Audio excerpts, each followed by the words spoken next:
Hey guys, so I got another Ejuice review for you today. This one coming from Derby City Flavors. I was lucky enough to get their press release and their charter line of elixirs, because that's what they're calling them. They're elixirs, not e-juices, and that's nice.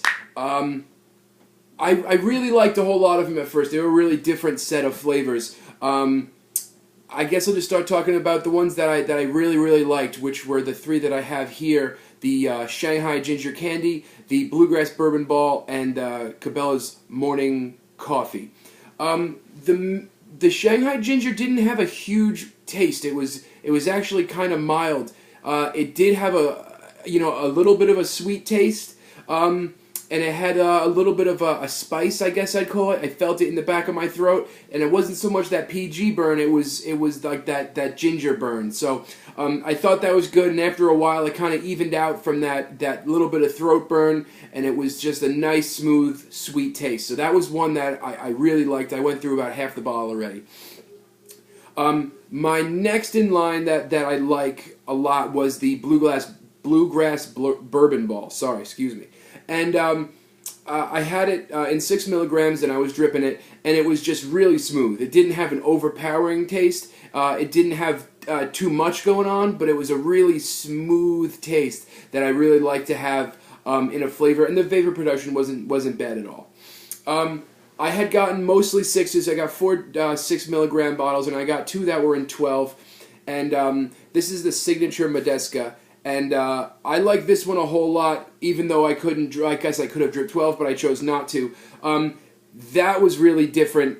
I would have liked to try that one in 6 milligrams, but right off the bat, when I tasted it, I'm not a big fan of the vanilla tastes. You know, the custard, the cream, the cake, the vanilla. I really don't like it. However, this one didn't taste fake. You know, it tasted like it had a natural vanilla taste to it, as opposed to that cheap ripoff fake vanilla taste. So I really like that, and it kind of had like a smooth caramel taste to it, and it says on here also marshmallow. I got a lot of sweetness, not so much marshmallow, but I really like that one to have in my tank. I put it in a BDC, and I like that a bunch.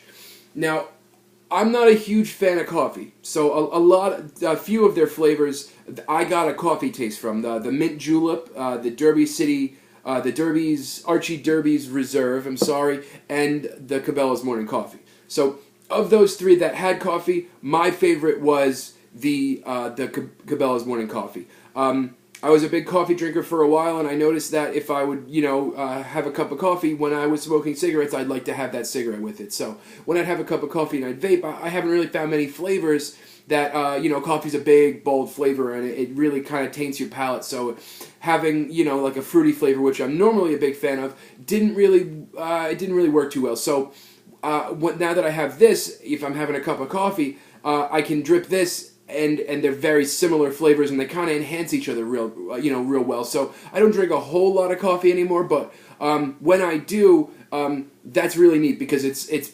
really a good dark roast coffee.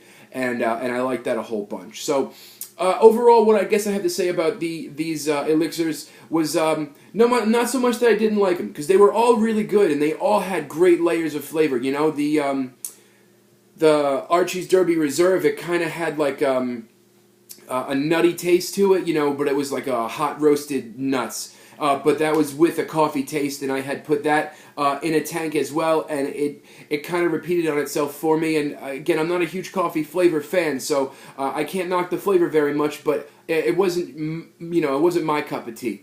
But as I kept tasting all these flavors, there were a lot of them. What I can kind of say about them is that they're like a gentleman's vape. I guess I can say that. For you beer drinkers out there, you might like your Budweiser, your Bud Light. You might like a little bit heavier of an Irish beer, but then every once in a while, you have a stout, a real heavy craft stout, and I guess that's what they remind me of. Really good flavors, but I can only do so much at a time. I find myself like, wow, this is a really good flavor, but I just couldn't do it very often. But I found myself like every day, like, oh, you know what, I'm going to go back to that flavor and try. And every day it would taste just as good, and I really liked it, but it wasn't something I can do all day. So to keep around, it kind of reminds me of like that really nice bottle of whiskey that you got at the wedding, and you keep it on your shelf, and when friends come over, you got something really cool that you want to show your friends, or different people that you vape with, really interesting flavors that may not be your number one favorite all-day vape, but they definitely have vapeability. They're a really complex group of flavors, and I'd have to say overall I really like them, because anywhere I go, I've been to several different vape shops, and anybody who doesn't have this line, I'm like, hey, you want to try something really cool? There's some really good flavors, and overall it seems like a lot of people really like the different flavors. For me, again, 3 of the flavors had a big heavy coffee influence that I felt, and I wasn't really a big fan, but I've noticed in my carry bag, I like to carry 5 or 6 different flavors with me at all times. I always bring the Bluegrass Bourbon Ball, because that's one that I like to share, and I have a couple of different RDAs, and one of them I have a pretty decently, like a 1 ohm resistance in it, and it's just like a smooth draw, and that's the one I particularly like to have the bourbon in, and it's just a very interesting taste. And as far as going really, really hot with a very low ohm, I found these flavors just kind of got way too hot, and I didn't like them way too much. But if you have a decent ohm, like 0.8, I found they were really good at. It got a nice burn.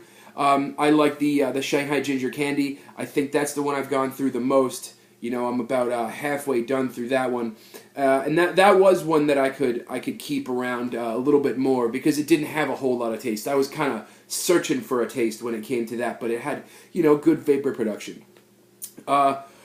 So overall, if you're interested, please check out Derby City Flavors. They're at derbycityflavors.com. They're also on Instagram at Derby City Flavor. Please check them out.